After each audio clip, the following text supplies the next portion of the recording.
Então vamos lá? Vamos falar hoje sobre aviação agrícola. Aviação agrícola que é um tema bastante importante e que existe um segmento dentro da tecnologia de aplicação que estuda só essa temática e é uma área de trabalho bastante importante dentro do ciclo de cultivo da cultura, porque existem algumas condições de aplicação que nós vamos abordar hoje que não há outra forma de fazer a não ser com um avião agrícola ou com uma aeronave agrícola, né? Não necessariamente com um avião.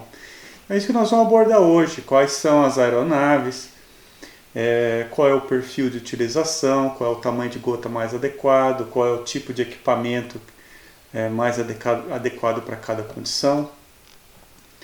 E um pouquinho mais sobre essa temática do dia a dia desse grupo de trabalho que não vai acabar. A aviação agrícola não vai acabar. Como eu disse, existem algumas situações de uso, de aplicação de defensivo que não há como se fazer sem ser com uma aeronave agrícola. Vamos lá.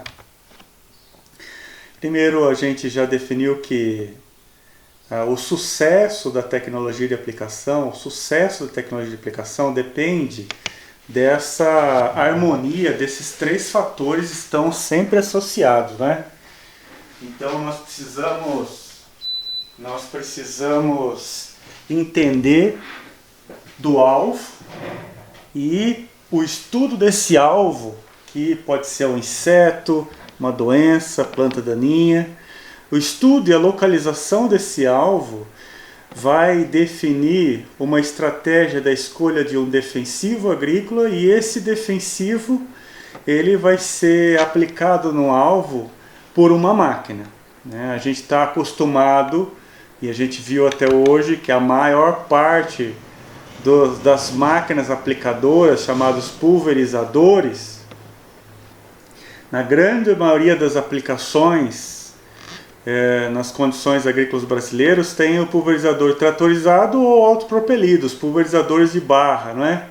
Mas vejam vocês que ainda nós temos bastante equipamento manual sendo utilizado, principalmente chamados costais, né? Só uma curiosidade aí, o costal em inglês chama backpack sprayer, e ele é utilizado em uma grande quantitativo de agricultores, principalmente em horticultura, não é? Então, floricultura também, né? Então, várias e várias aplicações em viveiro, em estufa, ou mesmo em área aberta, usam equipamentos manuais. Existe ainda uma possibilidade de uso desses pulverizadores, da parte hidráulica ser montada em cima da caçamba de uma caminhonete, e essa caminhonete ser feita como aplicada. É pouco usada no Brasil, mas existe essa possibilidade, né? Existem os equipamentos estacionários para pulverização, principalmente aí que são estacionados, entre aspas, né? Eles ficam parados na porta de uma estufa, por exemplo, de horticultura, ou de flor, ou de muda. Mas o tema de hoje é a máquina, uma aeronave agrícola para fazer a aplicação dos produtos sanitários. E nós estamos acostumados sempre que fala em aviação agrícola, né, a gente está acostumado com o termo do avião, né, nós estamos sempre imaginando o avião como a máquina aplicadora. Mas a gente vai ver hoje também que essa aplicação pode ser feita por helicóptero e até mais recentemente, ganhando cada vez mais mercado, essa aplicação sendo feita por drone. Então essas três categorias de equipamentos estão associadas com a aplicação aérea. Qual a diferença do helicóptero e do avião?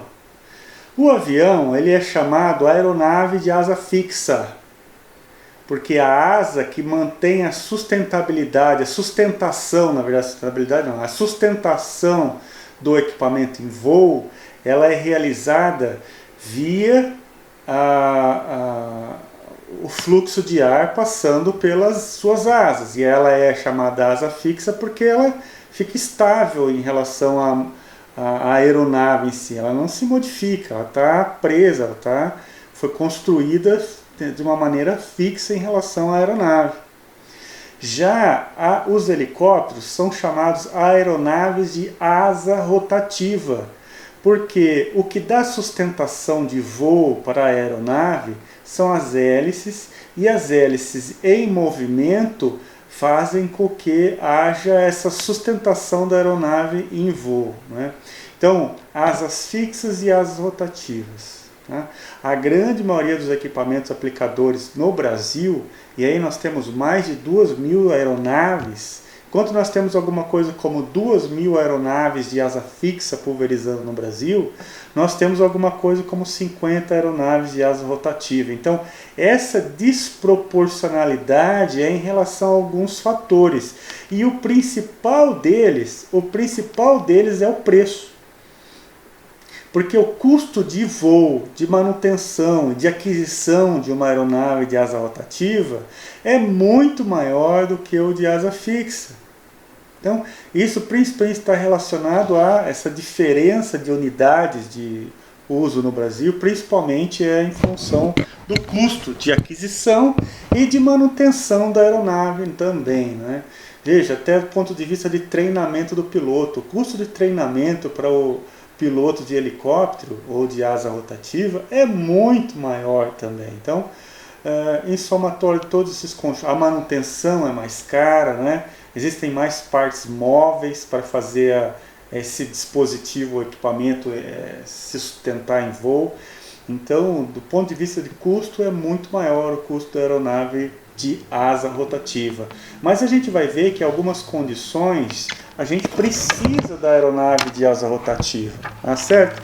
Vou dar um exemplo de uma condição bastante usada para a aplicação aí de helicóptero em pulverização agrícola.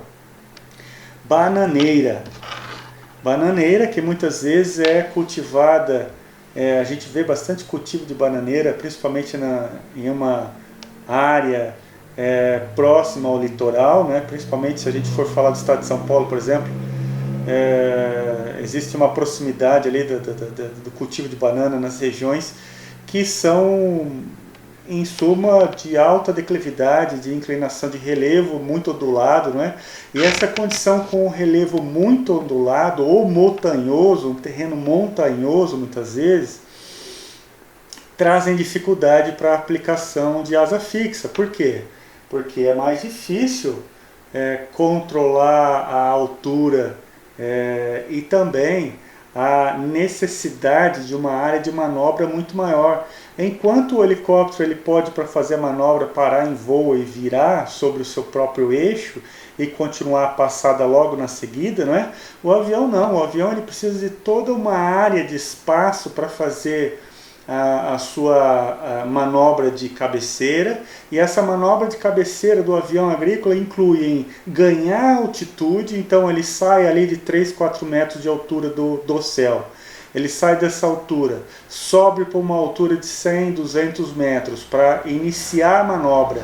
E aí ele inicia a manobra de cabeceira, volta alinhando com a próxima passada e desce de novo a altitude de voo de aplicação, que é de 3, 4 metros. Então, a área de manobra de cabeceira de um avião de asa fixa é muito maior do que a de asa rotativa. E isso não se dá muito bem em áreas montanhosas, onde tem pouco espaço, né? Principalmente porque o avião ele vai ter que voltar à altitude do dossel de 3 a 4 metros. Então isso se torna uma operação mais perigosa em área montanhosa. Então, para o helicóptero, isso é muito mais fácil fazer essas manobras e a manutenção da altura de voo. Enquanto que, por exemplo, nós precisamos de uma asa do avião de asa fixa, como eu já citei, a altura de voo do dossel entre 3 e 4 metros, principalmente para a segurança do próprio piloto, tá? Essa é uma condição de segurança de voo. Já o de asa rotativa consegue abaixar um pouco mais e quem sabe muitas vezes, como está apresentando aqui nessa imagem, a aplicação é até com 1 metro da altura de voo em cima do dossel, né? Então existem algumas diferenças da aplicação de asa fixa e asa rotativa. Mas, de novo, vou recapitular. A grande maioria das aplicações aqui no Brasil é feita por asa fixa, isso principalmente em função do custo. Existe uma particularidade do helicóptero ou da aeronave de asa rotativa, que é o efeito de downwash. Esse efeito de downwash se for traduzir ao pé da letra, isso significa lavagem para baixo, alguma coisa assim. Mas é o fluxo de ar que faz com que as hélices da aeronave, ao se movimentar, elas estão empurrando o fluxo de ar para baixo, tá certo? Então isso é um ponto importante, mas do ponto de vista da aplicação, quando a gente instala as barras pulverizadoras aqui embaixo do helicóptero, esse efeito existe, esse efeito de downwash, mas ele não é tão representativo como está sendo ilustrado aqui nessa imagem. E por quê? Porque aqui nós estamos vendo a aeronave parada. A aeronave parada é óbvio que vai receber esse fluxo de ar descendente, vai fazer com que esse fluxo de ar descendente haja ali naquele local e muitas vezes até fazendo uma ação de abertura do dossel. Mas não é o caso. Isso poderia levar toda a pulverização que está sendo gerada para o solo. Mas isso não é o caso. Voltando aqui na imagem, a gente não está conseguindo ver mais claramente, mas não há aqui um efeito de abertura, como se fosse um sopramento, um forte fluxo de ar abrindo o dossel da cultura e empurrando a pulverização no chão. Por quê? Ora, porque o equipamento está em movimento. O equipamento está em movimento. Então, esse efeito existe e ele é até interessante. Por que ele é interessante? Porque ajuda a empurrar as gotas formadas para dentro do dossel, né? Então, esse efeito é até interessante para ajudar a empurrar, mas não atua de forma excessiva, como se fosse uma negatividade, porque a aeronave ela não está pulverizando parada, tá bem? Aqui a gente vai ver agora um exemplo de a pulverização com helicóptero, porque até eu coloquei essa imagem, vai ter som, por uma questão de ser até pouco visto aqui no Brasil, né? Então eu procurei uma aplicação bem representativa para ilustrar aqui para vocês. Vamos lá. Fortes concorrentes, os helicópteros. Essas aeronaves têm algumas vantagens. Como são menores e mais ágeis, podem atuar em pequenas áreas e também em terrenos com muito relevo. Outro ponto positivo é a rapidez no reabastecimento. A operação também pode ser toda feita dentro da propriedade, sem precisar de pistas de pouso. Nesse modelo, a eficácia e a economia do produto são maiores, porque com o helicóptero é possível passar mais próximo da lavoura, utilizando menos agroquímicos. Então a gente viu essa condição aí da aplicação de helicóptero, que existe um segmento de aplicação específico, como eu disse, principalmente em terreno muito montanhoso, declivoso, e onde a aplicação com esse tipo de equipamento é mais fácil, mais segura do que fazer com a aeronave de asa fixa, que é o caso do avião. E recentemente houve aí a homologação dessas aplicações aqui no Brasil, relativamente recente a homologação desse tipo de aplicação, abrindo espaço aí para mais empresas entrarem no mercado. Mas o nosso foco aqui vai ser de asa fixa, tá bem? Então o nosso foco da preleção vai ser de asa fixa, avião.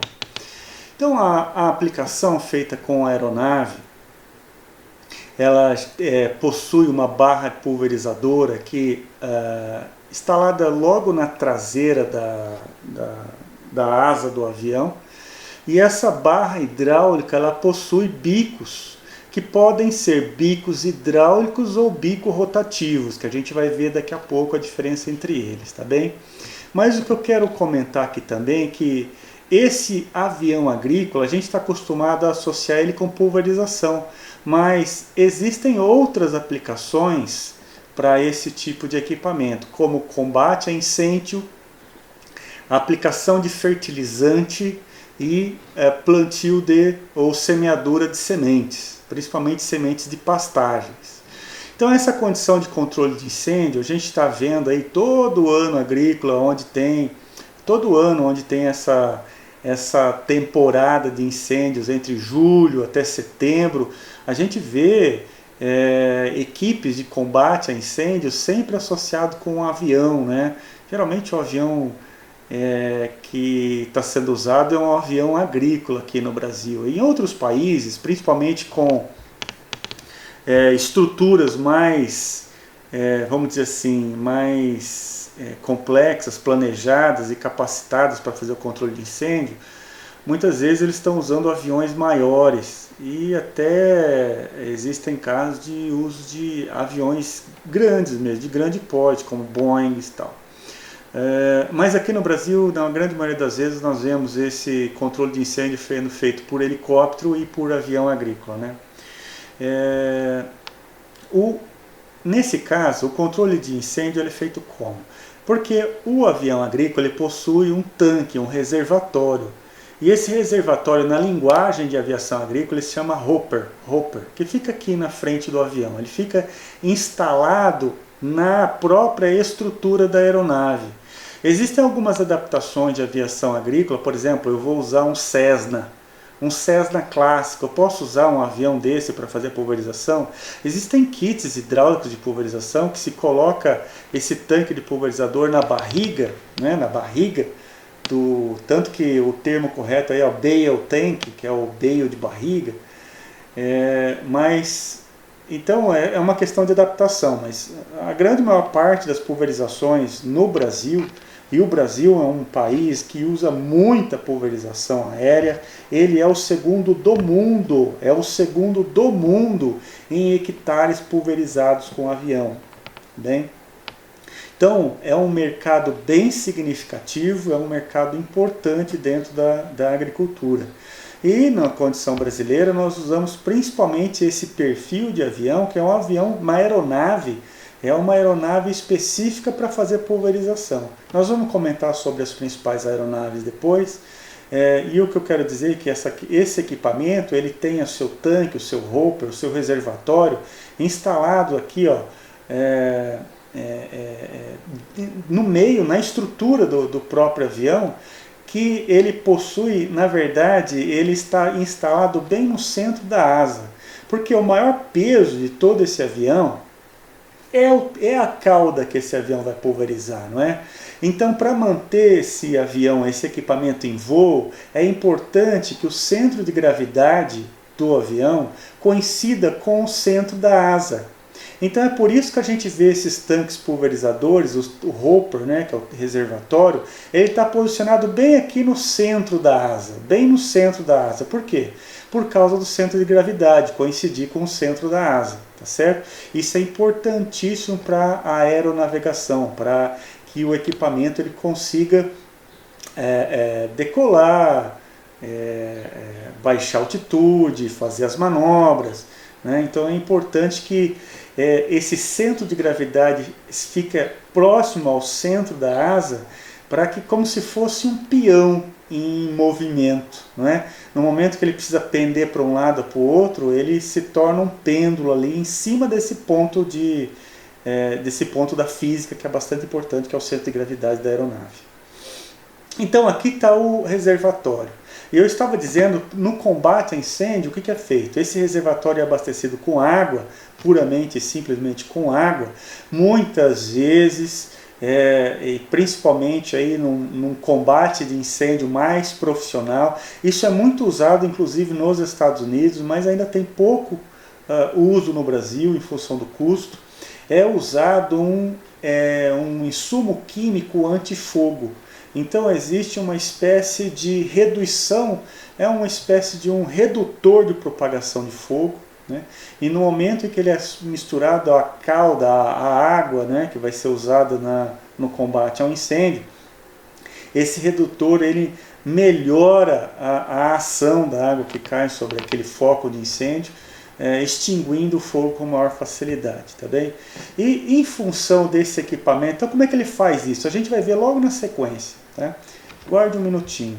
E dando continuidade, esse mesmo dispositivo que é o tanque, Ao invés de usar um produto líquido, que é a água, o defensivo, a calda, a mistura, a solução, ele pode ser abastecido também, existe um bocal bastante grande aqui, onde ele pode ser abastecido com fertilizantes, para fazer a aplicação do fertilizante em faixas. E quando o avião é usado para fazer esse tipo de aplicação, ao invés das barras pulverizadoras, as barras pulverizadoras são removidas, e aqui embaixo do reservatório é instalado, no seu alçapão aqui de baixo, é instalado um dispositivo que tem um nome comum aí no mercado chamado bico de pato, mas nada mais é do que um implemento que vai com a ação do vento que passa por esse bico de pato. O vento entra de um lado, carrega a semente ou fertilizante e empurra, espalhando e abrindo o leque de aplicação aqui atrás. Então é como se fosse um bico de pato mesmo, que ele entra um bocal menor e sai e tem uma saída maior, um bocal maior, e ainda com esse bocal parecido com um espalhamento. Para você que não consegue entender, eu deveria ter colocado aqui uma imagem disso, me desculpe, mas para você que não está conseguindo imaginar agora, imagina o picador de palha da colhedora. O picador de palha da colhedora não está picando ali, ele não está espalhando numa faixa maior do que a passada, a largura da própria máquina. É a mesma coisa, tá? É a mesma coisíssima. Né? Então aquelas alhetas que estão direcionando a palha para aumentar a faixa de aplicação, ocorre aqui também por esse dispositivo, implemento chamado bico de pato. É um implemento porque ele é opcional, não é? Ele não vem com a máquina, ele é comprado à parte. E aí, principalmente para fazer a semeadura, por exemplo, de pastagem em grandes áreas, né? A capacidade operacional em hectares por hora semeados ou distribuídos fertilizantes é muito grande. Existe também uma outra aplicação que eu esqueci de colocar aqui, mas eu vou falar agora, que é a aplicação de isca de formiga em área de eucalipto.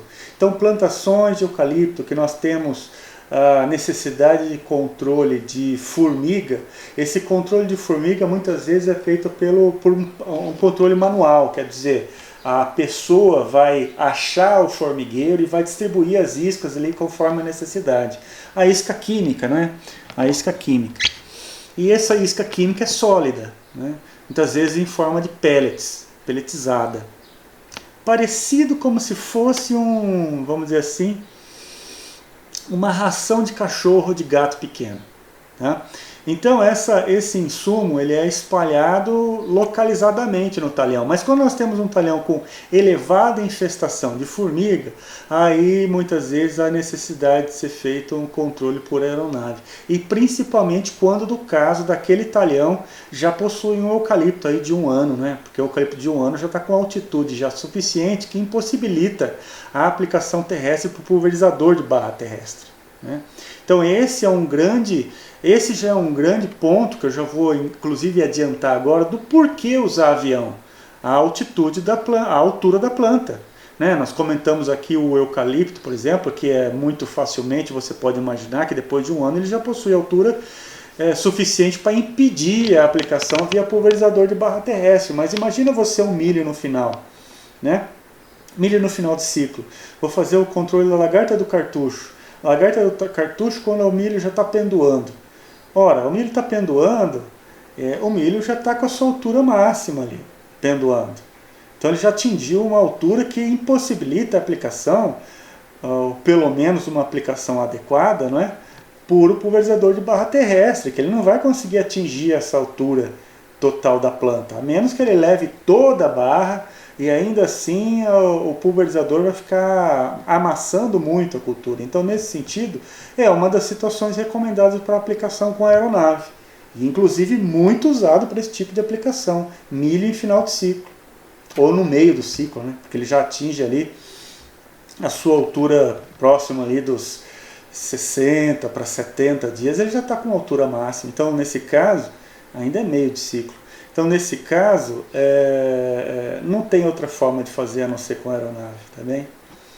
E cada vez mais nós temos o ataque de praga mais no final de ciclo da cultura, enfim, isso está contribuindo mais. É por isso que eu digo que a aplicação aérea não vai acabar, não tem como acabar, tá certo? Nós precisamos da aeronave para fazer a aplicação de defensivos, e principalmente em culturas de maior porte. Mas não só nessas condições, em outras condições também que vale a pena.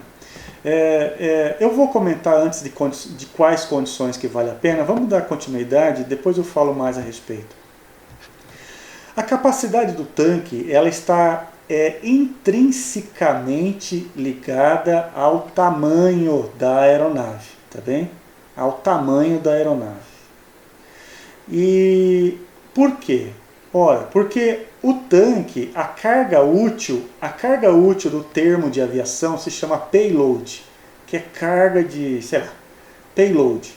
E esse payload, que é a carga útil, essa é a tradução de payload, a carga útil, ela está associada, veja, se a gente está levantando 950 litros num avião chamado Ipanema, da Embraer, ou 1.510 litros num Air Tractor, da fábrica do Air Tractor, aí a Air Tractor tem vários modelos, tem pelo menos 4, 6 modelos, tem pelo menos uns 6 modelos de aeronave diferentes, tá bem?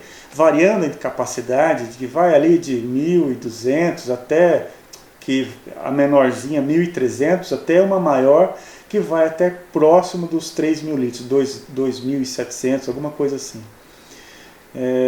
Existe no site da Air Tractor, é fácil de ver lá. Então, mas o que eu quero dizer é o seguinte, essa quase uma tonelada, porque essa densidade for 1, né? Quase uma tonelada, para se manter uma tonelada em voo, ora, nós precisamos de uma área de sustentação. E essa área de sustentação está ligada ao tamanho da asa, à área da asa. Né? Não ao tamanho ou comprimento, mas sim à área útil de sustentação. Então, quanto maior a carga que eu coloco no avião pulverizador, maior vai ser a asa, consequentemente, maior vai ser o peso de decolagem, né? Isso é uma informação importante, peso de decolagem. E se esse peso de decolagem for maior, é óbvio que eu preciso colocar um motor de maior potência, e motor de maior potência está ligado ao consumo de combustível. E tudo isso associado com o quê? Com um equipamento de maior custo. Então veja você, se a gente precisa carregar cerca de 2.000 litros de cauda, né, vou precisar de um avião grande. Um avião que vai custar mais, e também na aquisição dele, e também vai custar mais a manutenção, tornando a área o custo de voo por hora, né, tornando o custo de voo por hora mais elevado do que um avião menor. E é nesse sentido que a gente tem que associar o porquê que se vende. Olha, porque você pode pensar, olha, um prestador de serviço, ele já vai prestar serviço mesmo, ele precisa de elevado rendimento, então é melhor o prestador de serviço comprar um Air Tractor de maior capacidade do que um Ipanema. E eu digo para você que não, porque um prestador de serviço ele não consegue fazer dois agricultores na mesma manhã. Porque o dia a dia da aviação costuma ser assim, na aviação agrícola. O grupo de trabalho acorda muito cedo, no momento em que está saindo, nascendo o sol, esse é o momento já que o piloto já decola para ir para a área de aplicação.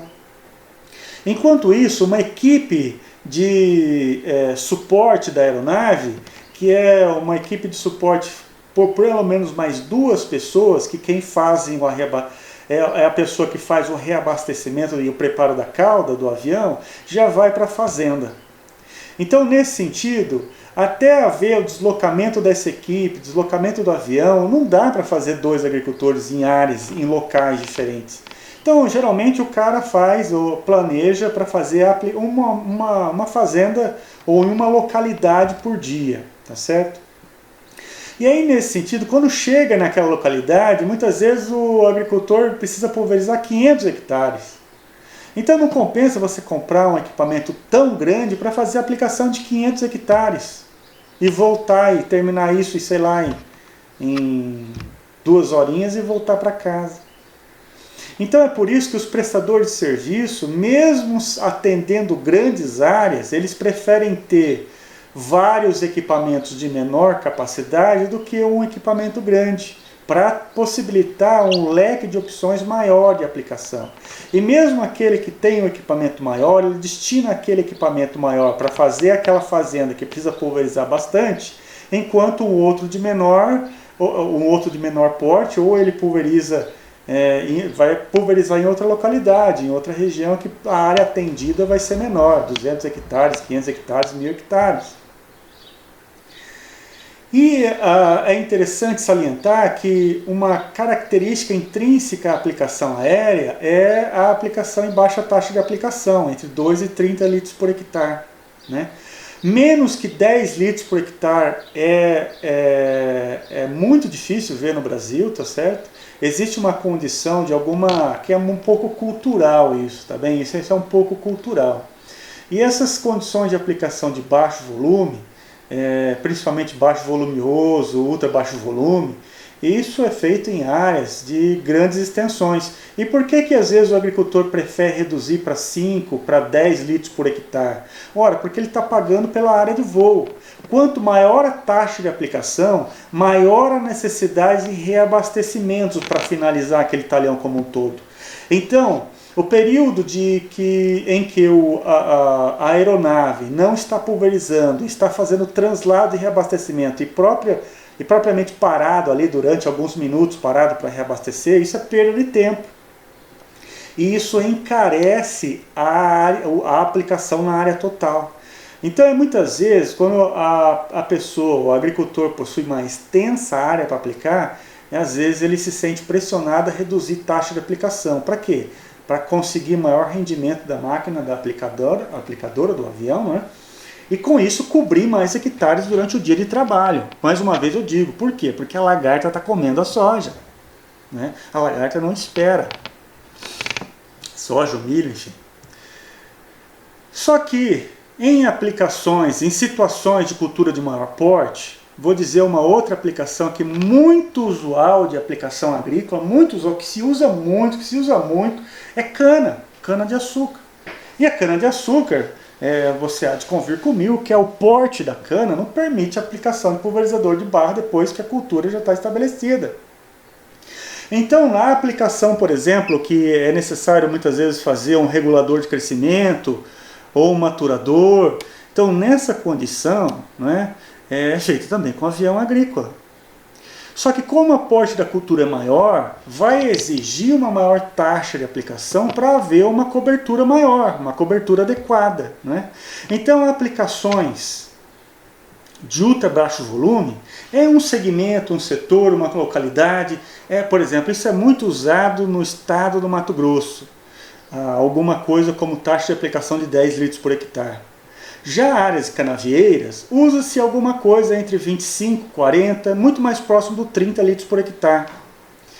Se a gente for pegar a grande maioria das aplicações aéreas, quase que a grande maioria, a taxa de aplicação vai ser alguma coisa entre 15 e 20 litros por hectare.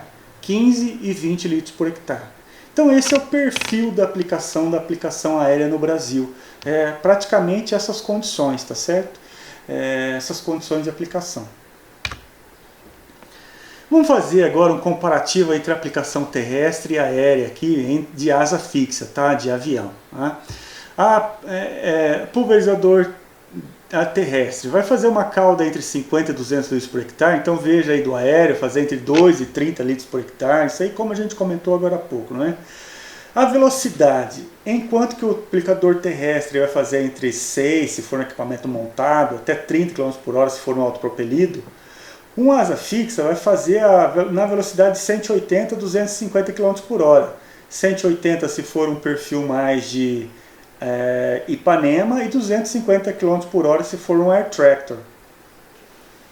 Agora, você pode perguntar, mas se ele está pulverizando tão rápido assim, será que isso não estraga a pulverização? Não, Porque depois que a gota sai do bico, depois que a gota é gerada, quem vai empurrar para baixo, óbvio, passado o efeito de downwash, se for no helicóptero, ou passado o efeito de vórtice do movimento da asa do avião, de asa fixa, a gota vai ficar ali em suspensão e quem vai empurrar ela para baixo na cultura vai ser a própria gravidade, tá certo?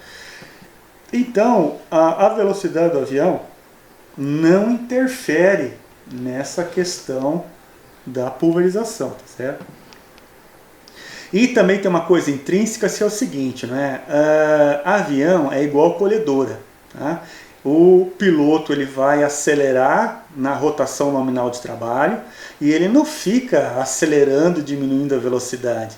Na hora da pulverização, ele vai fazer a pulverização na velocidade de trabalho, que, como eu disse, para o Ipanema é alguma coisa ao redor de 180 km por hora e para o Air Tractor alguma coisa ao redor de 250 km por hora. Então, em função de uma maior velocidade de aplicação, é óbvio que a capacidade de campo operacional de hectares por hora do avião é muito maior do que o pulverizador terrestre, né? Então é nesse sentido que a gente faz a associação do uso do avião, principalmente em condições de emergência. Quais condições de emergência? Vou te dar aqui um exemplo clássico. Você está com uma soja em, sei lá, V4. É possível fazer a pulverização com pulverizador de barra em soja em V4? Ixi, eu posso fazer pulverizador de barra na soja até o final da cultura. A altura do céu da cultura não é um problema pulverizador de barra. Mas janeirão é. Por quê? Porque janeiro, dos 30 dias, chove 25.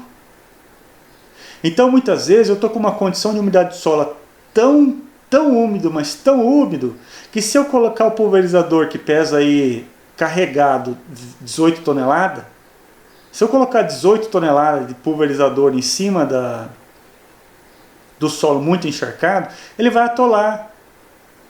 Só que a lagarta não está esperando o solo secar, não é?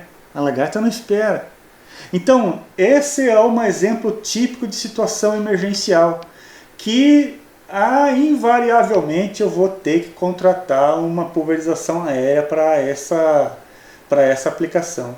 E por que eu falei a palavra contratar? Ora, o que acaba acontecendo é que a compra de aeronaves, por ser um preço maior, né, por ter um custo de manutenção mais elevado que os pulverizadores terrestres, e pela necessidade do piloto, veja, para você se tornar um piloto agrícola, é preciso que você passe um tempo sendo piloto comercial.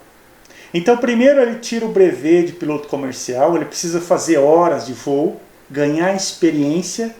Só depois que ele ganha experiência em horas de voo com o piloto comercial, piloto privado, chamado piloto privado, né?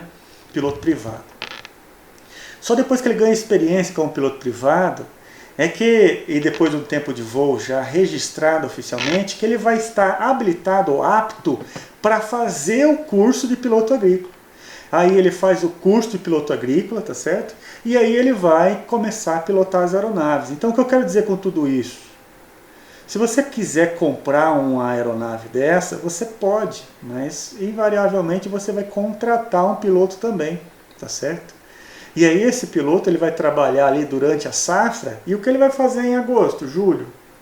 Ele vai para a praia, né? Porque não tem nada para fazer na fazenda. E ele não. Tem outros lá, tem que aplicar calcário e tal. O piloto vai fazer o quê? Né? Porque mas coloca ele para sei lá o quê. Não dá para ficar levantando voo. Cada hora que você coloca o avião no ar, já começa a maquininha ali de rodar dinheiro, que está gastando. Então, do ponto de vista prático e comercial, só voa com o avião agrícola quando precisa de fato. Porque ele começa a contar tempo de voo. E a cada hora, determinada frequência de período de voo, é obrigado a fazer uma manutenção obrigatória. Então, quanto mais a gente voa, mais rápido chega a próxima manutenção. Então não dá para sair voando aí para dar um rolezinho de avião, não é? Porque vai consumir e eu vou ter que fazer a manutenção. Então, e quando eu coloco ele em voo, então eu quero que ele fique voando e pulverizando o maior tempo possível. Então é nesse sentido que um avião agrícola ele só faria sentido para uma propriedade que tem alguma coisa próxima ou maior do que 15 mil hectares, 10 mil hectares, tá certo? Ah, mas será que é 15 ou será que é 10 mil? Depende do tipo do produtor, né? Principalmente se ele for um produtor que cultiva algodão também, e algodão precisa de pulverizações até o final do ciclo do algodão em julho, né? Então o período de pulverização é muito maior e aí começa a fazer mais sentido do agricultor ter o seu próprio avião e contratar o seu próprio piloto, né?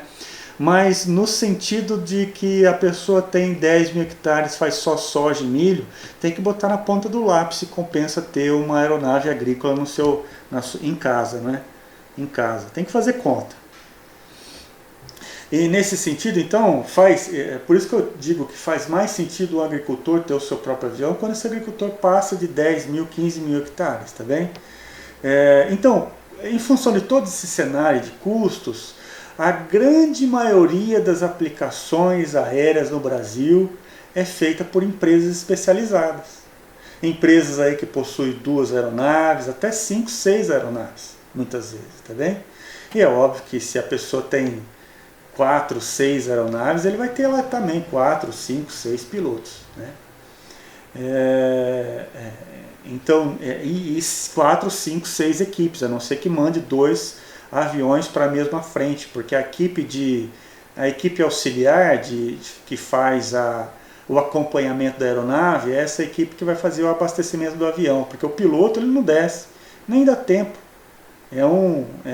É importante que alguém venha e abasteça mais rapidamente possível o avião, e aí o piloto fica menos tempo possível, o avião precisa ficar menos tempo possível parado no abastecimento.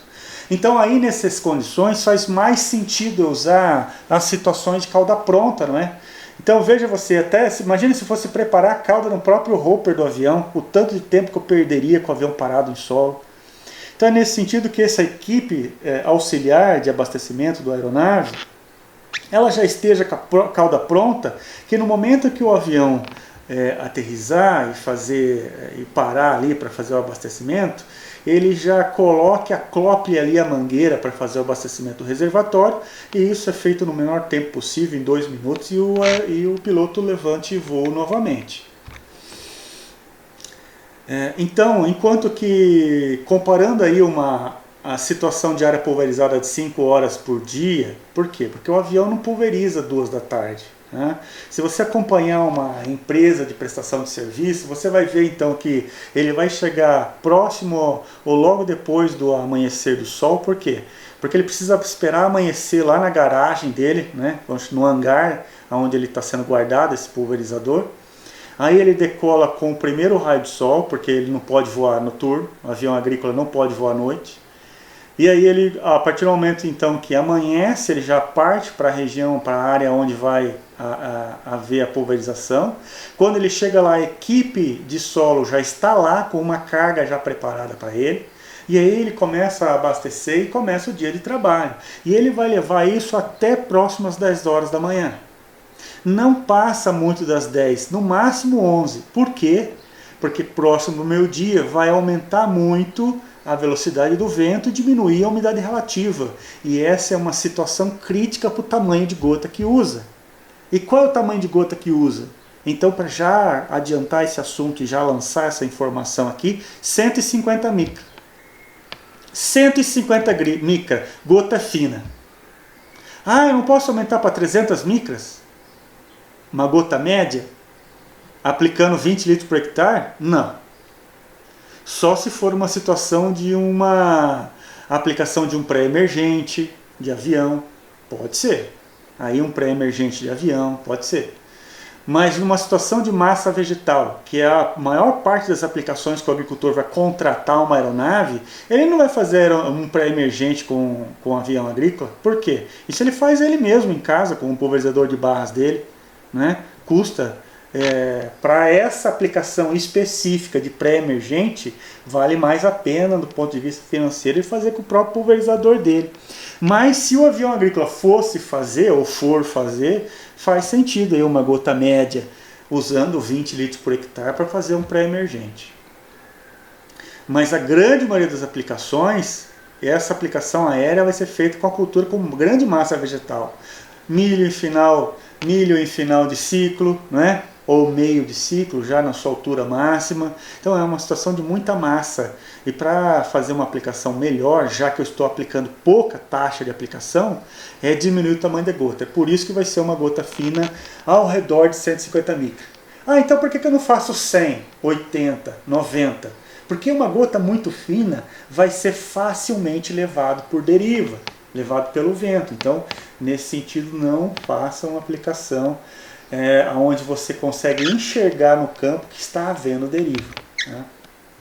Vamos ver aqui um comparativo feito por esse autor, foi publicado aqui na revista Cultivar Máquinas. Nós temos dois gráficos. Uma variando a influência do hectares por hora feito por um Ipanema. Por que eu sei que é um Ipanema? Porque o tanque aqui é de 600 litros, tá? Esses 600... Ah, mas o tanque não é 900? É. Só que os mais antigos... Isso é uma outra condição interessante no mercado, tá bem? Porque uma aeronave... Nós temos aeronave voando na década de 70, na década de 80. Tem muita aeronave. Então o equipamento em si, ele é novo. Por quê? Porque várias e várias peças do motor têm que ser trocadas de periodicidade, de tempos em tempo, a cada ano. Tem que fazer uma revisão completa a cada ano de trabalho, uma aeronave agrícola. Então o avião em si, né, a estrutura do avião, né, a sua fuselagem pode ser antiga, mas o motor praticamente é novo. Só o bloco do motor tá lá. Né? Eu digo bloco porque o Ipanema é um motor de pistão, né? Um motor alternativo, motor de pistão, não é uma turbina. Então, por isso que eu sei que é um Ipanema. Então, 600 litros, que é a grande maioria dos aviões agrícolas no Brasil, é Ipanema mesmo. É a grande maioria do mercado, a pulverização é com o Ipanema mesmo. Então, ele faz aqui um exemplo de uma aplicação, por exemplo, de 10 litros por hectare. Tem uma distância da lavoura, essa distância da lavoura é para fazer até o talhão. Então, 10 km até o voo e o abastecimento. Velocidade de translado aí de 100 milhas por hora, né? A velocidade de aplicação de 90 milhas por hora, largura da faixa de 20 metros. O que determina a largura da faixa? Daqui a pouco a gente vai falar, mas já adiantando aqui, o que determina a largura da faixa? O próprio avião em si e a altura de voo. E o comprimento da passada, de 1.500 metros. Aí tem um tempo de curva, é um tempo de manobra de 50 segundos. Então, nesse sentido, esse gráfico aqui ilustra o quê? Nesse cenário posto. Que quanto maior a carga de água do avião, maior vai ser o número de hectares por hora que esse avião vai conseguir cobrir. Por quê?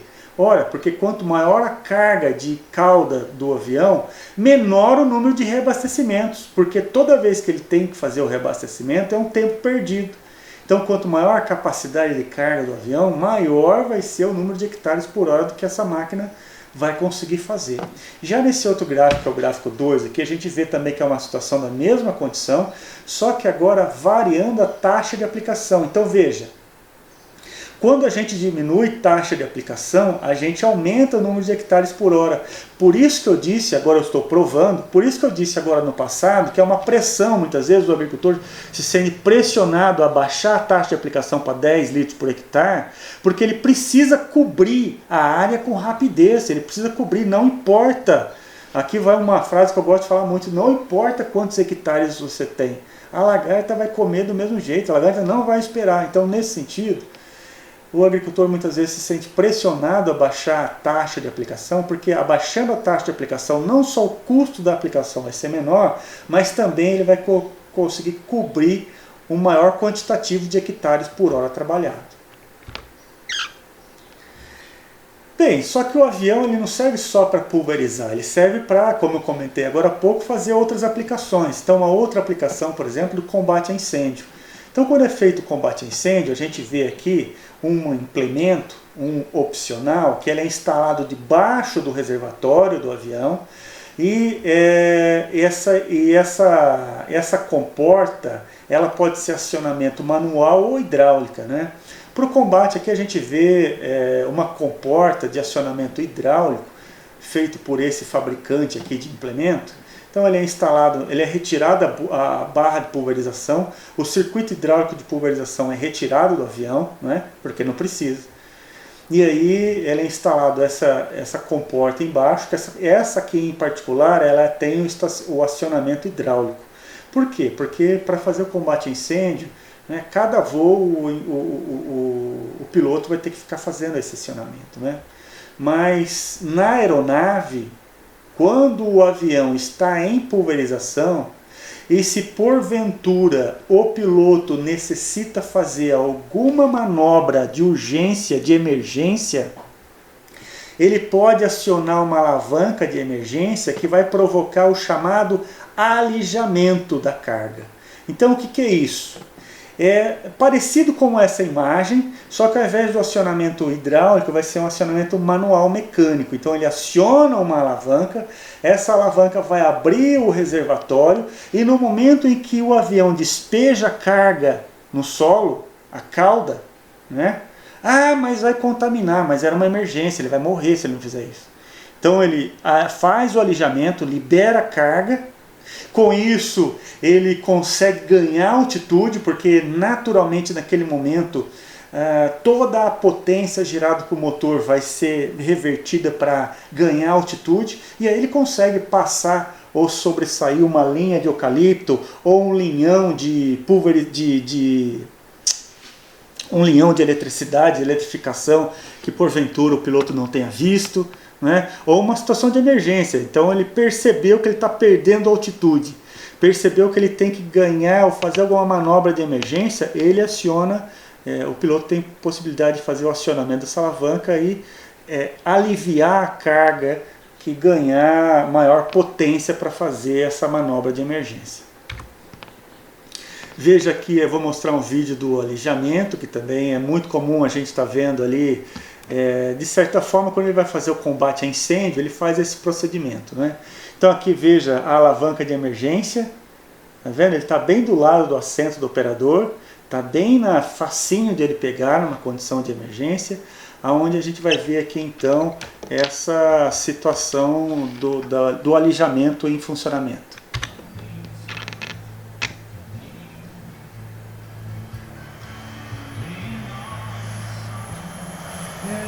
Uniforme. Com a comporta se ajustando. 5 galões a cada 9 metros quadrados. Aí está. Então nessa situação que vocês acabaram de ver, é óbvio que ele fez o acionamento mais lento da alavanca, né? Então ele foi liberando numa situação, por exemplo, de combate a incêndio, né? Se ele liberar de uma vez, cai de uma vez a carga da água e aí é a situação de emergência em si, né? Que não é exatamente mostrar o que foi mostrado aí na imagem, mas é uma situação de exemplo. Quais outras aplicações? Aplicações até que você pode fazer, no Brasil está impeditivo fazer, é proibido pulverizar em cima de cidades. Mas na Austrália, por exemplo, décadas atrás, décadas passadas, o controle de Aedes aegypti, que era tinha muito naquele país, foi feito fazendo pulverização aérea em cima da cidade, né? E aí tiveram uma eficácia aí no controle de Aedes, né? Mas poderia então ter outras aplicações que não é só a aplicação agrícola em si. Vamos falar um pouco de regulamentação de norma de segurança. Então, primeiro de tudo, você precisa ler a bula. O defensivo não é todo defensivo que pode ser pulverizado por pulverização aérea. Você não pode fazer um 2,4-D de pulverização aérea. Tá? É muito arriscado. É muito arriscado. Então, cuidado com herbicidas. E alguns outros defensivos agrícolas não pode ser feito pulverização. Então leia a bula e vê a regulamentação e se aquele defensivo ele está registrado para fazer a aplicação aérea. E depois tem a instrução normativa número 2 do MAPA. Já em 2008 ela está sendo revista. Estou sabendo que existe um grupo de trabalho no MAPA que trabalha justamente nessa nova regulamentação. Mas hoje o que está em vigor é 250 metros de povoação da cidade, Então 250 metros da cidade e 500 metros de curso d'água, do rio, por exemplo, de uma nascente. Né? Então essa é a faixa de segurança estabelecida por condição normativa. Ah, isso está bom, ou isso é pouco, ou isso é muito. O que você acha? Bom, eu acho que dentro dos 250 metros é muito, o quantitativo de defensivo em si que pode ser levado por deriva é pequeno, tá certo? O quantitativo em percentual. Então, do ponto de vista da quantidade colocada lá em cima do talhão, então vamos supor que o talhão foi pulverizado, sei lá, 20 litros por hectare. Né? Esse 20 litros por hectare foi colocado lá, por exemplo, em cada hectare, sei lá, 2 litros de defensivo agrícola. Então, 2 litros por hectare. O percentual pode chegar a alguma coisa como 1%, então, em 250 metros. Isso se a condição esteja propícia para a deriva. Por exemplo, um vento levando para a cidade em si. Porque, obviamente, que quem vai carregar a partícula, a molécula, vai ser o vento. Se o vento estiver contra a direção da cidade próxima, é óbvio que não vai haver deriva para a direção da cidade. Isso parece ser óbvio, né? Então, nesse sentido, quantitativo, pode haver deriva? Pode. Pode chegar a 500 metros? Pode. Mas o quantitativo vai ser muito pequeno e insignificante para haver contaminação de fato, tá bem? Existe toda uma normativa para se fazer abastecimentos. Aqui a gente vê um local de abastecimento, a gente vê uma aeronave, a aeronave sendo abastecida por cauda pronta, então aqui existe um tanque, onde foi feito o preparo da pré-cauda, essa cauda foi preparada, ela está sendo bombeada para o avião, e o piloto está esperando aí para iniciar o próximo voo, né? Então ele está esperando o abastecimento da aeronave, muitas vezes nem desliga o motor, fica o motor com marcha lenta, né?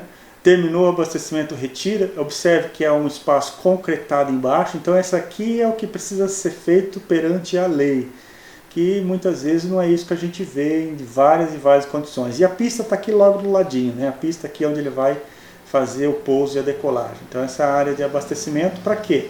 Que é concretado, justamente porque se não houver alguma escape de algum quantitativo de defensivo, ele não vai para o solo em filtro, né?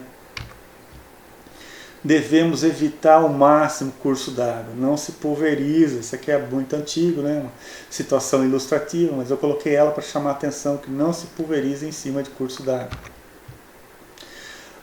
Os equipamentos. Aqui a gente vê o mais vendido, não o maior, mas o mais vendido pulverizador agrícola. Fabricação pela empresa Embraer, modelo Ipanema 203. 203 hoje, era 202 antes, enfim. Existe a versão a gasolina, a versão a álcool. Existem várias versões, mas o tipão dele é esse de modelo 203 da Ipanema hoje, tá bem?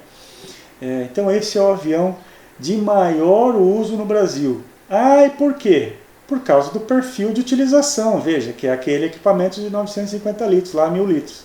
Então, nesse caso, é o equipamento que vai ter uma maior flexibilidade para áreas menores, menor espaço de manobra, né, e menor custo por hora de voo, quando comparado ao seu grande rival. Então, enquanto esse aqui tem muito, eu não sei expressar exatamente qual é o percentual do mercado do Ipanema, mas eu for chutar um número, se eu for chutar um número, é acima de 80%. Tá? Chutando bem, é acima, o número exato eu não sei, mas isso também pouco importa. Só quero representar aqui o número, dizer que ele é bem representativo e ele é o que se você for encontrar uma aviação agrícola, muito provavelmente vai ser Ipanema. O seu grande rival americano, chamado Air Tractor, tem vários modelos, 402B, um dos mais usados, que é o 502 de 1.900 litros, né? Tem maior, 2.300, 2.400 litros, enfim. E lembre-se, quanto maior o tamanho, a capacidade de carga, maior vai ser a necessidade, maior a área de asa, maior necessidade de potência. Então, esse aqui, enquanto que é um motor de combustão interna, né, um motor de cilindros, esse daqui já é uma turbo-hélice, quer dizer, uma turbina. Isso aqui já é uma turbina que faz o acionamento da hélice, é um turbo-hélice. Qual é a grande vantagem? Potência, é muita potência. Precisa de potência para quê? Porque é maior quantidade de carga que esse leva, quando comparado ao outro. Então, se você não for ver, vai encontrar um avião agrícola lá no comércio. Se for, vai acompanhar uma aplicação aérea. Se não for Ipanema, é Air Tractor. É Air Tractor. E em menor aí, algumas unidades no Brasil voando, nós temos ainda o Cessna, a AgTruck.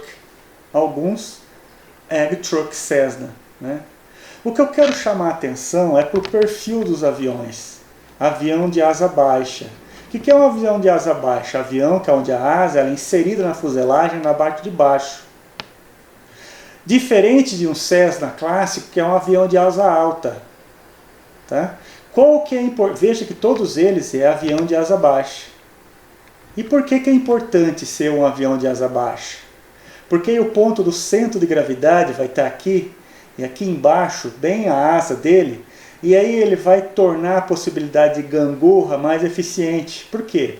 Porque ele consegue ganhar altitude com mais facilidade, ele consegue dar um voo eu esqueci o termo, na verdade eu não sei esses termos técnicos, né? Porque eu não sou da área de aviação agrícola, mas perder altitude para entrar na altitude de trabalho. Então são aviões de asa baixa. Parecido com os aviões de guerra, que também são aviões de asa baixa. Né? Então por que usar avião? A grande parte do que eu vou comentar aqui eu já comentei no passado, né? Por quê? Emergência. Preciso fazer grande capacidade operacional em hectares por hora. Preciso terminar a minha área o mais cedo possível, o mais rápido possível. Por quê? Porque a lagarta está comendo. Porte da planta. Não dá para fazer em cana. Não dá para fazer em milho, que já atingiu a altura da planta normal, né? A altura normal do milho. Então, porte da planta. Então, são as duas condições de que eu decido primariamente aí pelo uso do avião. Né? Emergência, altura da planta. A escala da área tem a ver também, é óbvio que com maior área, como eu disse, se a pessoa cultiva 20 mil hectares, talvez não faça sentido em 20 mil hectares ele ter um monte de pulverizador autopropelido. Compre só o avião e faça a área inteira com o avião, em 20 mil hectares. Né? Então é uma questão de conta, botar no papel e ver o que é mais barato ou mais adequado do ponto de vista financeiro. Vantagens da pulverização aérea. Aplicação em condições adversas de solo, irrigado, encharcado. Então veja, essas duas condições aqui eu preciso do avião. É crítico, eu preciso. Urgência, porte da planta. E essa condição é quando eu também tenho uma situação adversa momentânea. Por exemplo, a elevada umidade do solo impedindo a entrada do pulverizador de barra tratorizado. Aí eu preciso do avião também. Né? Eu reduzo, tenho tempo menor de aplicação. Eu posso atingir uma maior uniformidade? Posso, depende. Né? Aqui eu já coloco um depende. É óbvio que eu copiei isso aqui do livro, mas nem sempre o avião traz homogeneidade. Por exemplo, condição do vento. Por exemplo, altura de voo. Por exemplo, escolha adequada de bico, associado à taxa de aplicação. Então ele pode atingir maior uniformidade que o próprio pulverizador de barra terrestre. Mas dependendo da situação, não é não. Né? E não causa dano mecânico à cultura. É óbvio, não está passando em cima do solo, ele vai sobrevoar a área.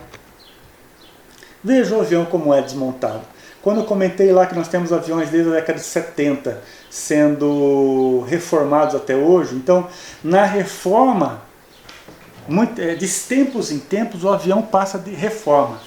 Né? A manutenção preventiva obrigatória ocorre muito no motor, principalmente, na sua instrumentação eletrônica, né?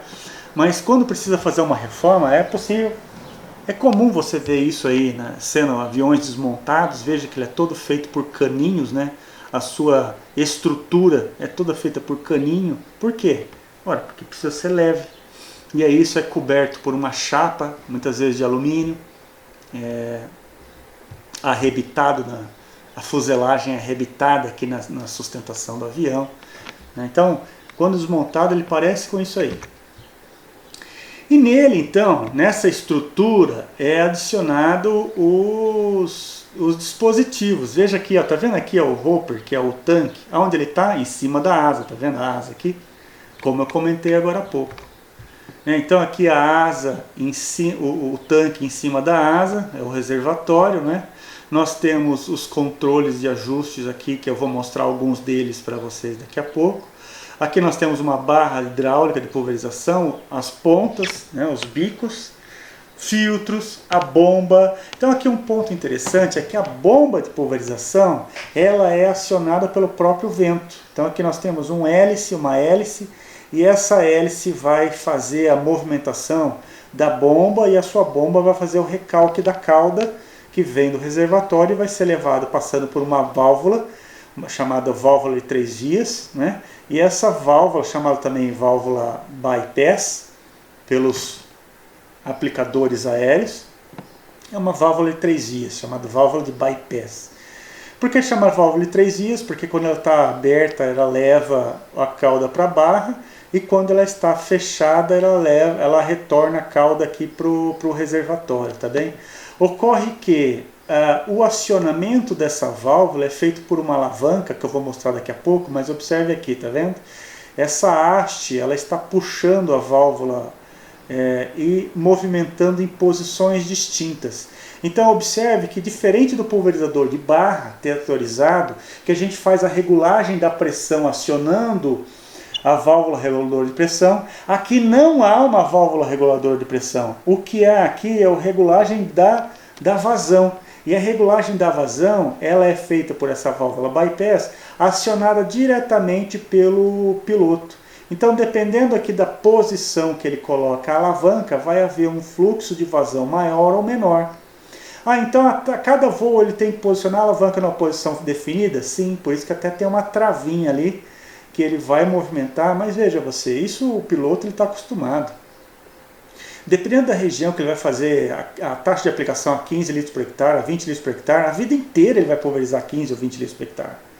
Então ele sabe o local exato que tem que colocar a alavanca. E outra, ele tem experiência disso, né? Então ele só faz isso da vida, né?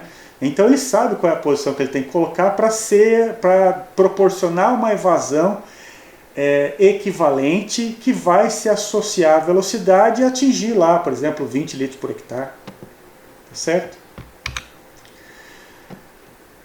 Bomba barra reservatório. Então, hopper, reservatório, a gente já falou onde se está, né? A bomba é esse dispositivo aqui, ó, que está associado na parte traseira com uma bomba hidráulica centrífuga. E esse outro aqui é o motorzinho do ar-condicionado, tá bem? O ar-condicionado também é acionado via passagem do fluxo de ar que passa pela aeronave. Aqui a gente está vendo alguns controles, e o que eu quero mostrar aqui principalmente é essa visão que está aqui em destaque. Então esse aqui é o hopper, é o tanque. Então na hora que está voando ou decolando ou em operação, o piloto ele sabe exatamente o quanto já se consumiu de volume de cauda, para ele ter que voltar lá e fazer o reabastecimento. Então ele sabe exatamente aqui qual está sendo o nível da cauda no reservatório. Isso aqui é tudo visual para ele. Essa foto foi tirada exatamente na posição de voo, tá? Exatamente na posição sentado no banquinho lá. Então observem aqui que é facilmente visualizado ali o quantitativo de cauda no reservatório. A bomba então ela é acionada via fluxo de ar. Ela também tem alternância da posição das hélices. Quanto maior a rotação eu consigo atingir maior ou menor pressão. Então como é que eu consigo controlar a pressão? A pressão é acionada via rotação da bomba, diretamente, porque ali na válvula bypass ela abre e fecha, né? Então aqui uma outra visada de um outro equipamento, né? Esse aqui é um equipamento, esse aqui é outro equipamento. Veja que são duas bombas diferentes, mas com o mesmo princípio de funcionamento. Quem faz o acionamento da bomba hidráulica é através da hélice que é acionado pelo movimento da passagem de ar.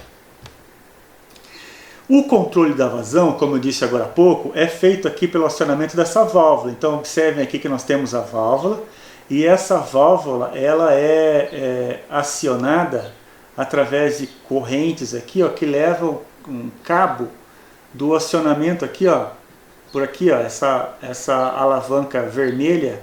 Tá vendo aqui que tem um batente, tá? Tem aqui um elástico para segurar a posição de batente, que aqui é onde ele vai levar a alavanca até a posição que vai determinar a posição da válvula, determina a posição da vazão, né?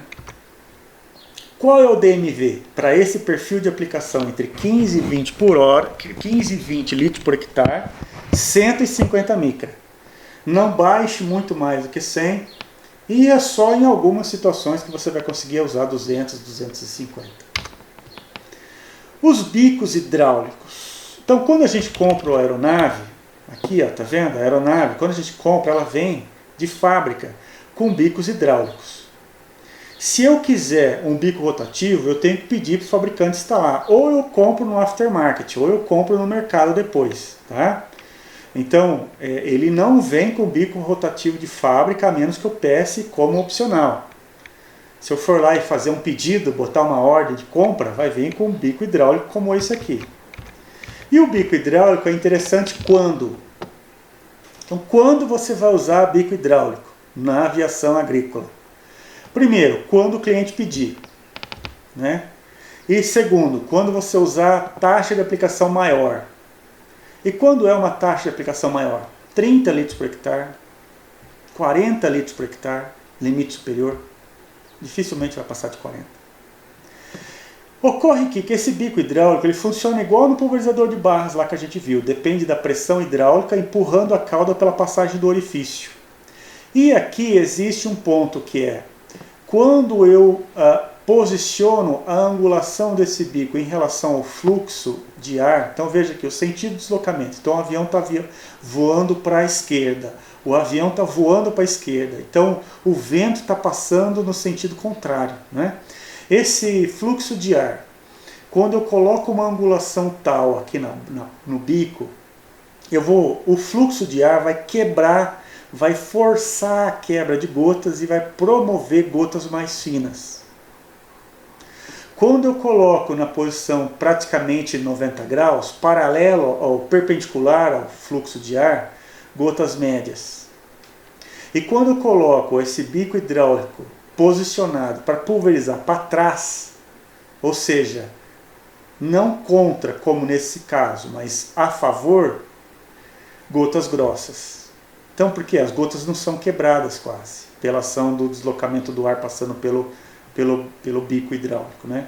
Então, gotas finas, eu posiciono a saída do orifício, né, contra o fluxo de ar do vento de deslocamento da aeronave.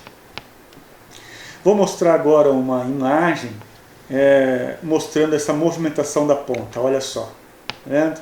Ó, gotas grossas para baixo, para trás, gotas finas para frente, né? Gotas médias e gotas grossas. Então, quanto mais para trás eu coloco, menos eu quebro o espectro de gota, e gota vai haver a formação de gotas mais grossas. Ah, e como que eu vejo isso? Ora, primeiro você segue o manual da ponta, né? Siga o manual do bico hidráulico. Ele lá já te indica uma indicação de angulação que você vai colocar. Esse é um primeiro ponto. O segundo, coloca papel hidrossensível e pulveriza em cima. Tá certo? A checagem de campo, lance mão sempre que você está com dúvida com alguma coisa na pulverização, faça a mão do lançamento do papel hidrossensível. E os atomizadores rotativos, em contraponto aos pontas hidráulicas, a maior parte das aplicações aéreas no Brasil é feita por bicos rotativos, por atomizadores rotativos. Os atomizadores rotativos, ele tem a vantagem de uma maior homogeneidade, como a gente está vendo aqui nesse papel hidrossensível, uma maior homogeneidade de tamanho de gota. Então, se eu regulo para dar 150 micra, a grande maioria da população de gota vai ser de 150 micra. tá certo? E como que eu faço o ajuste desse tamanho de gota? Através da rotação desse atomizador rotativo. Quanto maior a rotação, maior vai ser a quebra de gota. Então aqui, ó, o centro é onde é lançado o fluxo de vazão. Esse fluxo de vazão ele vai ser homogeneizado por essa primeira peneirinha, né, por essa primeira aqui. E a segunda, que compõe a redinha, já que é uma redinha de dimensão bem menor, é onde vai fazer a quebra das gotas em tamanhos menores. Eu ainda tenho uma válvula de ajuste de vazão de cada ponta. Por quê? Porque às vezes eu quero uma vazão diferente dependendo do posicionamento do bico rotativo em relação à posição da barra, tá certo?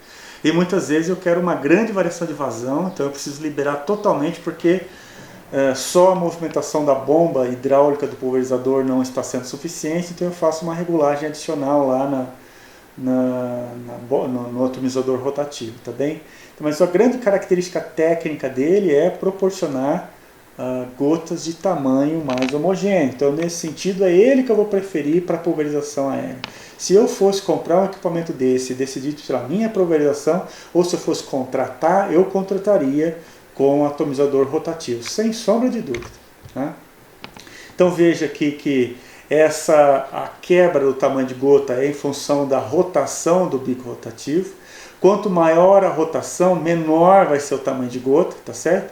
E aqui até o próprio fabricante, isso aqui vem de um dos fabricantes, né, um fabricante inglês aqui, ele já coloca, para colocar na rotação de 6.000 RPM, vai precisar colocar aqui cada uma das pás da hélice na posição X, e essa posição X, atuando na velocidade para esse tipo de avião aplicador, vai atingir 150 micra.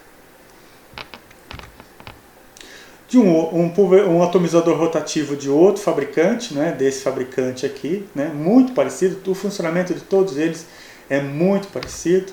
Um outro fabricante, né, esse caso usando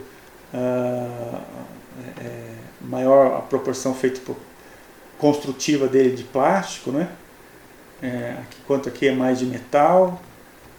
Obviamente isso vai afetar o preço dele, né, mas o funcionamento é muito parecido. E a pulverização eletrostática existe na pulverização aérea? Existe. Se você pedir, tem, né?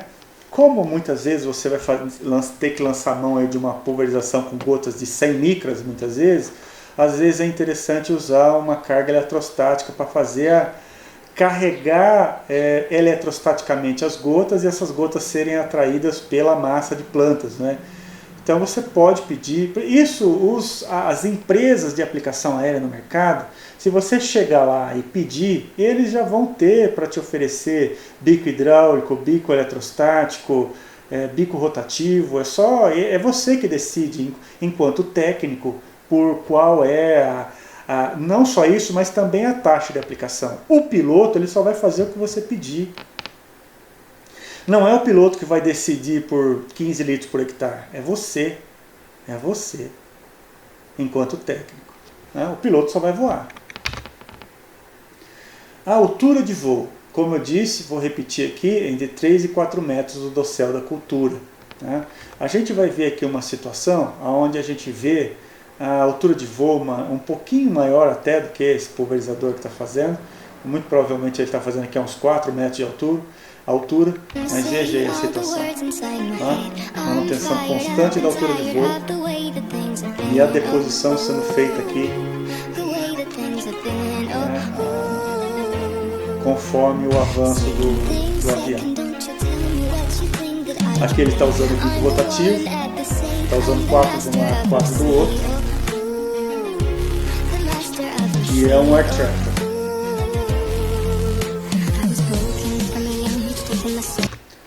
Ok, cuidado com a deriva.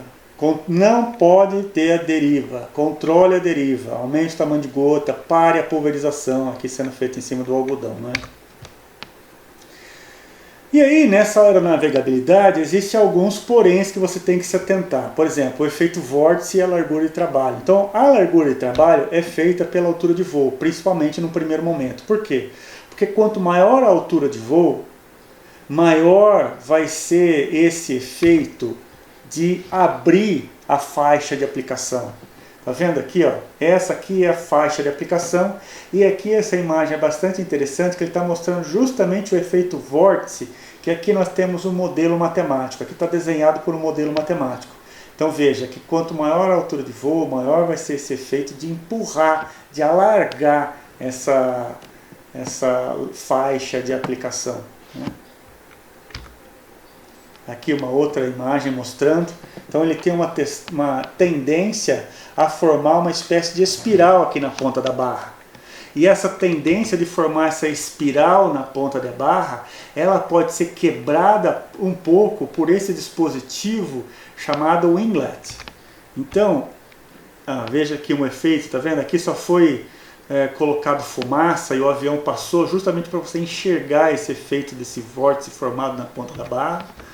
E como que quebra? Então, às vezes você vai enxergar pulverizadores, aviões aí no mercado, você vai ver que a asa dele é reta, não tem nada no ponto, né? Então esse efeito de vórtice vai ser muito mais proeminente.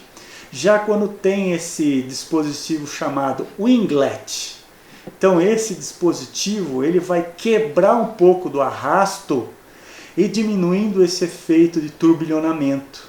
E isso é importante por quê? Ora, porque isso vai causar uma deposição melhor. A homogeneidade de distribuição vai ser menor, vai ser melhor. E como eu avalio isso? Como eu avalio isso? Você pode avaliar isso, se você quiser de fato, por papel hidrossensível. De novo, papel hidrossensível.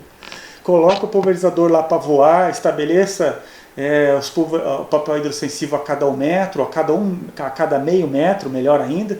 Estabeleça isso coloque lá em toda a faixa de aplicação que o avião vai conseguir depositar. E depois meça a deposição, né?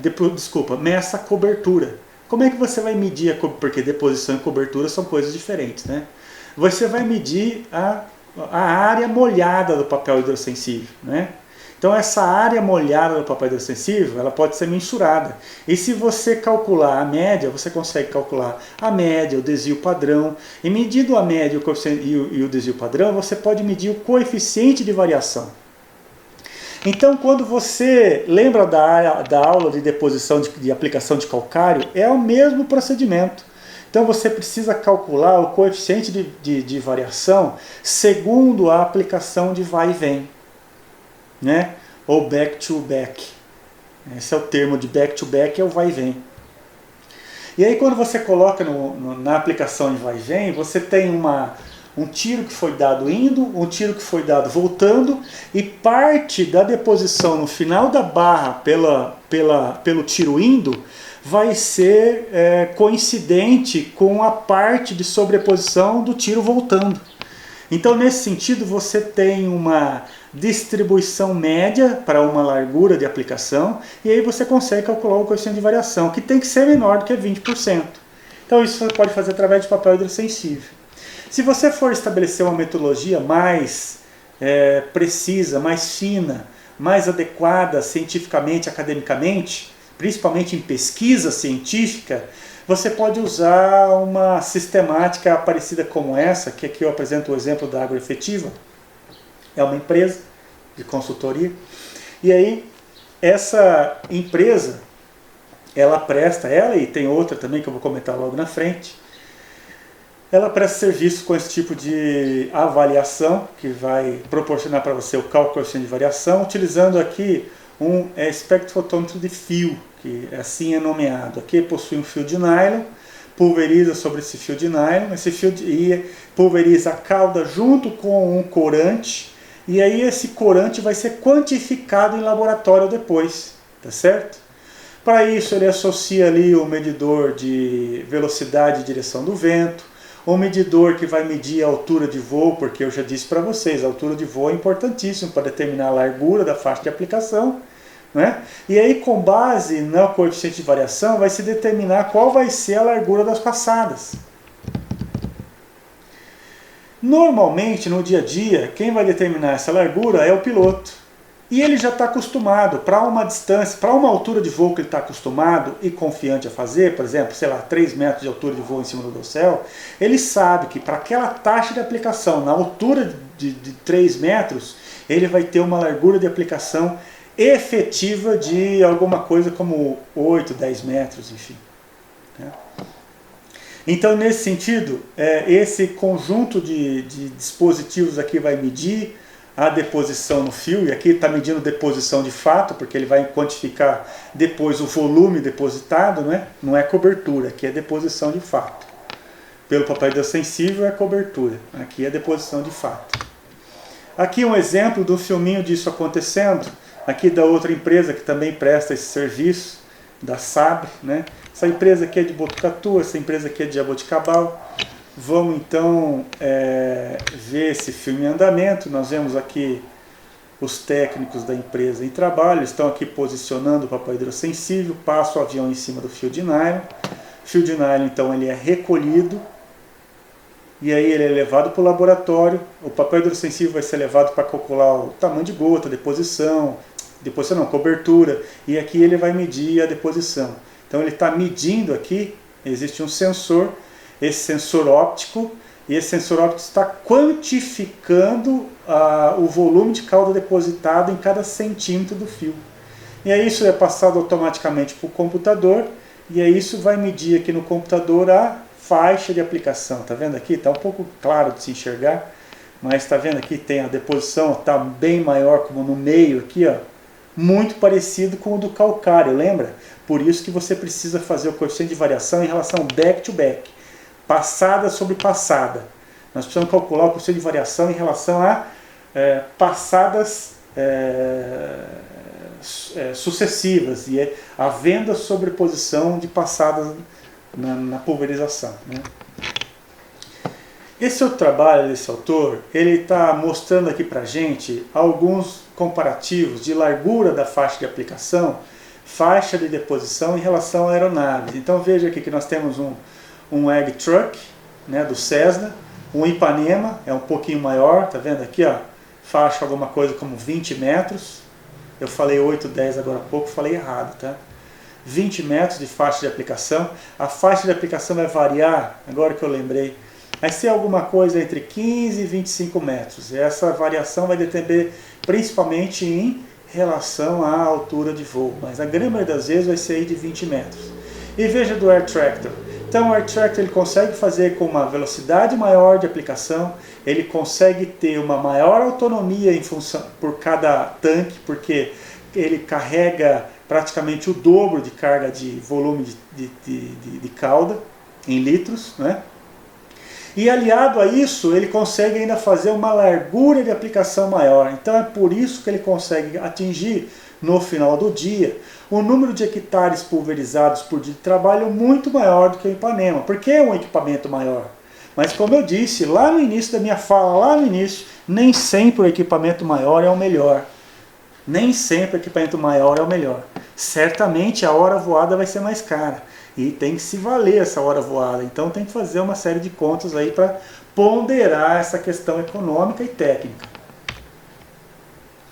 E toda aplicação hoje precisa fazer o mapa de aplicação. E esse mapa de aplicação é, na verdade, uma instrumentação eletrônica contendo um fluxômetro e associado à posição de GPS. Então a gente vê todas as linhas brancas aqui, ó, tá vendo?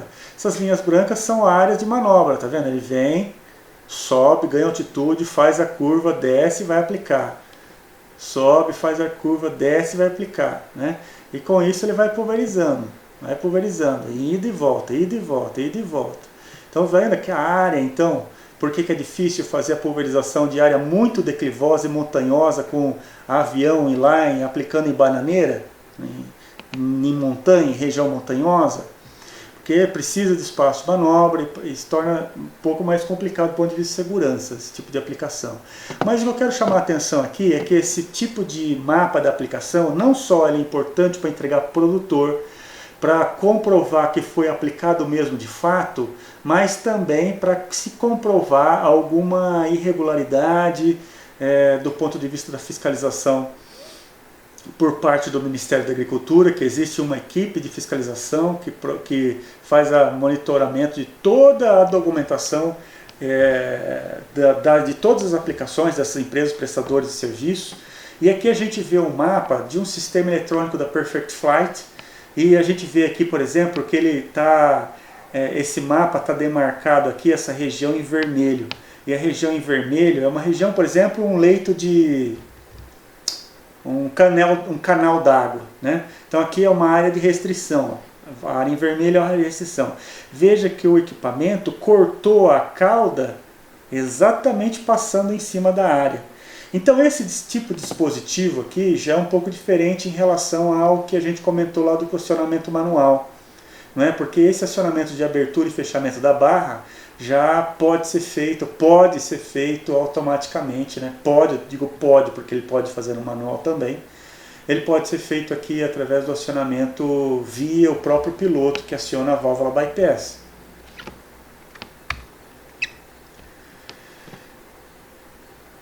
Qualquer defensivo agrícola pode ser feita a aplicação de aeronave? Não.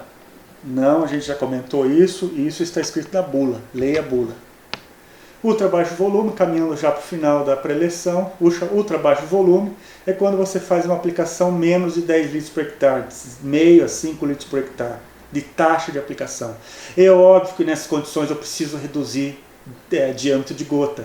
E a hora que eu reduzo o diâmetro de gota para alguma coisa como 70 micra, eu fico na mão da deriva. Quer dizer, cuidado com a deriva, que é uma situação de muito risco de deriva. E principalmente nessas condições onde tenho baixa taxa de aplicação, eu tenho que carregar mais a mistura com base oleosa, ou seja, eu preciso aumentar a carga de óleo nessa mistura de defensivo, tá certo? Uma das formas de fazer baixo volume oleoso, uma das técnicas, essa é a palavra correta, uma das técnicas de fazer ultra baixo volume é fazer o chamado BVO, que é o baixo volume oleoso, que é baseado numa mistura de óleo de soja degomado, emulsificante, produto comercial, água e adjuvante. E aí no momento da mistura vira esse perfil, esse tipo de caldo, né? Que ele vai ser misturado depois, ele precisa de uma forte agitação vigorosa, e aí isso vai ser inserido lá no hopper do avião. Eu coloquei errado aqui, geralmente não vai a 20 litros por hectare não, tá? Isso aqui geralmente ele é 10 ou menos, 10 litros por hectare ou menos, ele não vai até 20 litros por hectare não, isso aqui é uma condição mais para água, é baixo volume oleoso aqui, né? Alguns sistemas auxiliares, esse por exemplo que é uma válvula, que é um fluxômetro, né? E esse chamado fluxômetro é uma instrumentação eletrônica. Fluxômetro é um termo genérico para um dispositivo que mede fluxo. Isso aqui é mais que isso. Não só ele está medindo o fluxo, como também ele está controlando a vazão. Por isso que eu gosto de chamar controlador eletrônico de pulverização. O termo mais adequado é esse, tá? Controlador eletrônico de pulverização. Então ele está controlando, veja aqui que está vendo aqui a bomba hidráulica? Então nós temos aqui a bomba hidráulica que está trazendo água aqui do reservatório e vai fazer o acionamento aqui da cauda que vai passar por esse válvula reguladora, mas essa válvula reguladora nesse caso de vazão, e em função do fluxo de cauda que está passando pelo ducto, essa vazão pode ser inclusive associado a esse fator de fazer um mapeamento prévio aqui da área, não é? E esse mapeamento prévio da área eu posso jogar isso no controlador eletrônico da aeronave, e a aeronave vai fazer o controle de seção, tá certo? Como o avião pulveriza numa velocidade constante, como eu disse lá no início da preleção, ele coloca a 180 km por hora e vai. Então ele não regula muito a vazão em função da velocidade, como acontece nos pulverizadores de barra terrestre. Ele faz isso também, mas ele não serve para isso. Ele serve para fazer esse mapinha, controlar a abertura e fechamento e nos trazer uma condição que, se variar a velocidade, né, porventura variar a velocidade, por exemplo, ao invés de um vento de proa bater um vento de reverse ou um vento de outra direção que pode afetar a velocidade de translado do avião, né? Geralmente se pulveriza, isso é uma outra informação importante, tá certo? Nessa condição aqui, ó, o piloto agrícola vai determinar a trajetória da abertura de A e B do tiro, em perpendicular à área de voo. Então, se o vento, em direção do vento, perpendicular à direção do vento. Então, se o vento está nessa direção, no sentido, sei lá, oeste-leste, vamos pensar por aqui. Se o sentido aqui está na direção oeste para leste, ou ao contrário, de leste para oeste, então ele vai voar perpendicularmente a essa direção, tá certo? Então, para quê? Para que ele consiga, na maior parte das vezes, acertar a velocidade. Por quê? Se o vento estiver empurrando ele, empurrando no sentido empurrando o avião na parte traseira, a velocidade de voo vai ser maior e vai afetar a taxa de aplicação.